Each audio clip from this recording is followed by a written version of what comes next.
Welcome back to another edition of the Coach's Corner. This preview is going to be about the Vikings and Bears. What are your thoughts, Clayton? Man, I got to draw attention to it just because I feel compelled in my heart to talk about it, and It's because it's 2020, guys. Just putting it out there. This is such a 2020 thing. Mitchell Trubisky outplayed Deshaun Watson. So, in the grand scheme of things, how the media wants to portray it, how everybody wants to talk about it, instead of actually being real football people, Mitch Trubisky's better because right now he's 1-0 over Watson, right? Yeah, I mean, absolutely. That's how. Now, granted, I don't really think that. I don't think that. I'm just poking fun at how everybody else does. But in all reality, Mitchell Trubisky did outplay Deshaun Watson. I know he's missing receivers. I know the Texans are a mess right now. But at the end of the day, this is a guy in Deshaun Watson that was playing some good football. He's making do with what he had, and he was still making plays. And you look at Mitchell Trubisky, the guy that's not very good at playing quarterback, right? 267 yards, 3 touchdowns, no interceptions, no turnovers, added another 23 yards on the ground. You look at David Montgomery. David Montgomery, 100-yard day on the ground, averaging 10 yards a carry and a touchdown. I saw a stat where in the games where Mitchell Trubisky has started, they have more than doubled what Nick Foles had while on the ground. Okay? When you have a quarterback that can stretch the field and put stress on your defensive ends with reads and play-action boots, and your corners know that if he takes off to run, they may have to come up and make a tackle or force him out of bounds, you create a whole new set of problems, and that's exactly what Mitch has done. We saw Mitchell Trubisky come out and take that benching very seriously and say, okay, if I get another shot, I'm going to put my nose down and I'm going to work hard. I'm going to be ready. And he has been. He looked mechanically, he looks good. He's making better decision week in and week out. It looks like the game's slowing down for him.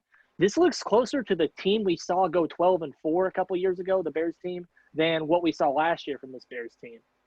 So now that I'm done talking about that, you got to go right to it.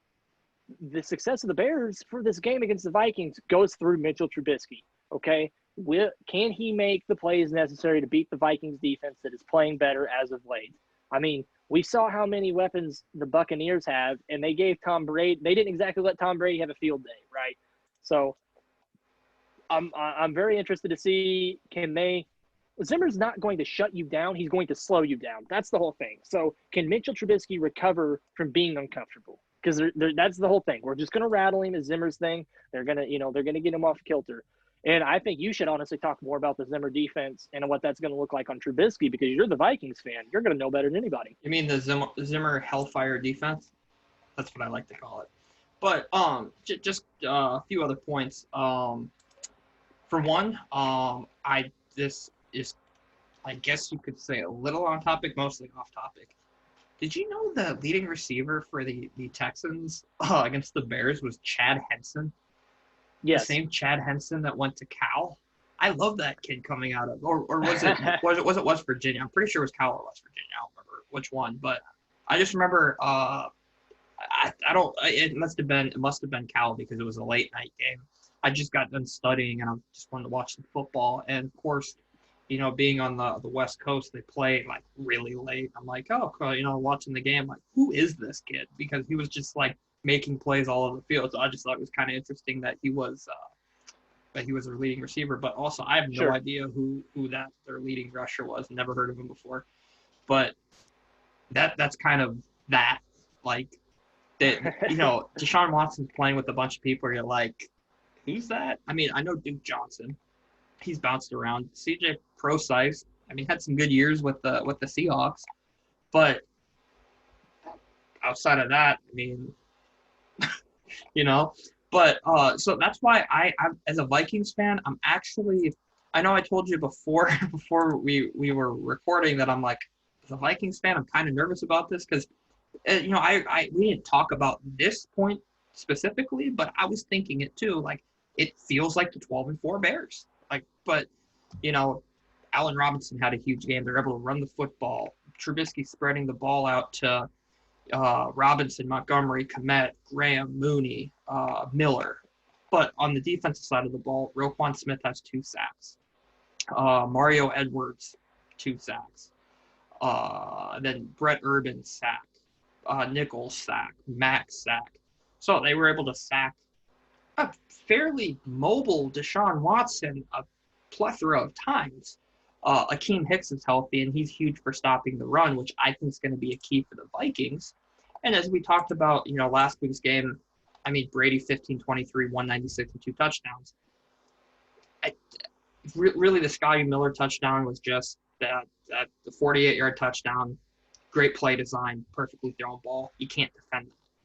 But other than that, there's nothing that really – I mean, the Bucs were able to run the ball, pretty well.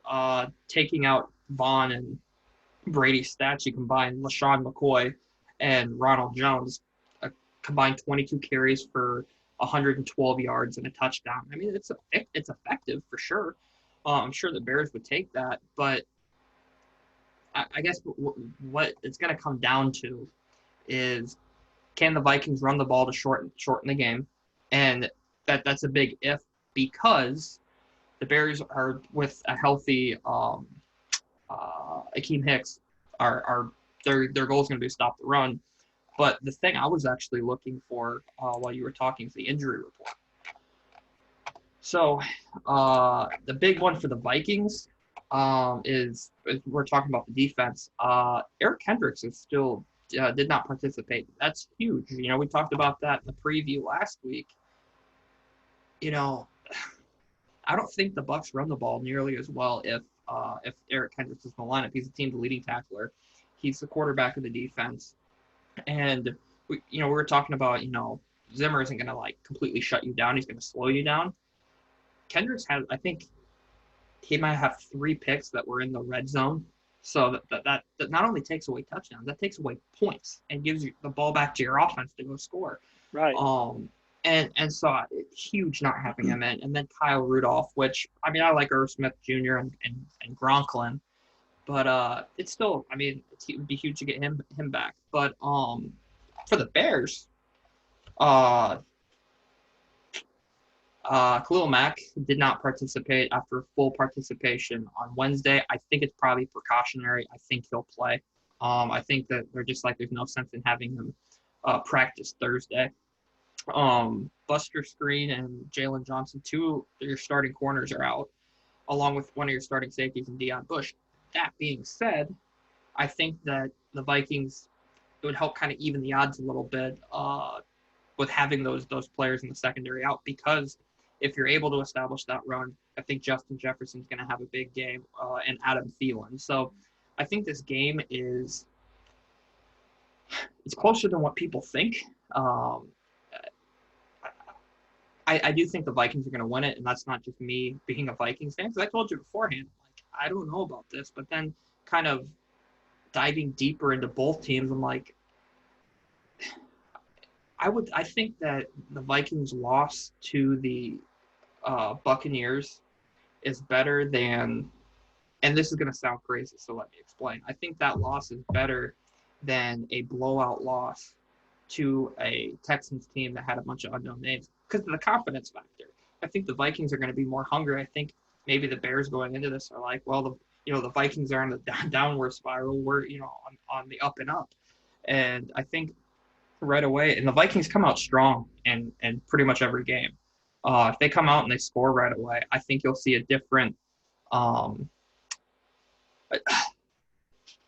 look in the Bears team. I think that if you punch them in the mouth right away, I'm not saying the game's going to be over. I just think that, it'll start to get them to realize it's going to be a dogfight. And I think the Vikings have a shot.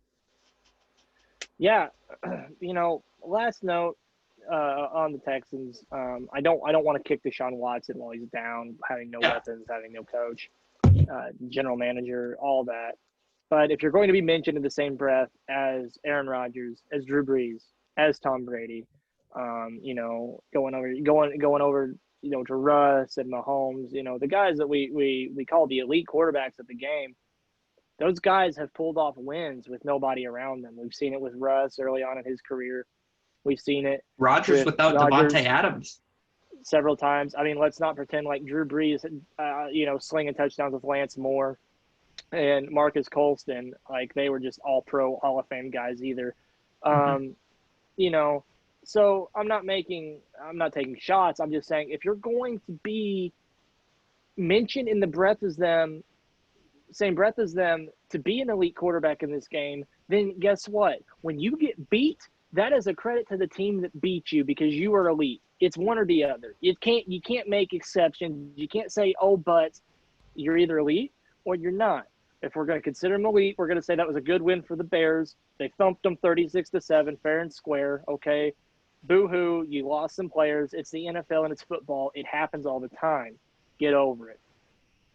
Going on to this week, man, I'm really torn because I do see where you're coming from. I do think the Vikings are hungry. I think they're saying, man, we should have won this game. Man, our playoff hopes are on the line.